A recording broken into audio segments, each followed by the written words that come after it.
ఒక కోడిగుడ్డు తింటే దాని ద్వారా లభించే స్థూల పోషకాల విషయానికి వస్తే 72 క్యాలరీల శక్తి ఉంటుంది, 7 గ్రాముల ప్రోటీన్ ఉంటుంది, 5 గ్రాముల కొవ్వులు ఉంటాయి, కార్బోహైడ్రేట్స్ 0, కొలెస్ట్రాల్ 220 మిల్లీగ్రాములు. కానీ కొంతమంది కొలెస్ట్రాల్ రాకుండా ఉండాలని తెల్లసొన కొందరు తింటే పచ్చసొన కొందరు తింటున్నారు.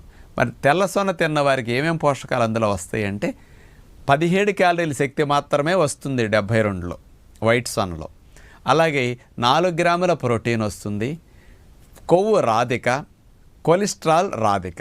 ఇక పచ్చసొనలు అయితే మరి 55 క్యాలరీల శక్తి, 3 గ్రాముల ప్రోటీన్, 5 గ్రాముల కొవ్వు, 220 మిల్లీగ్రాముల కొలెస్ట్రాల్.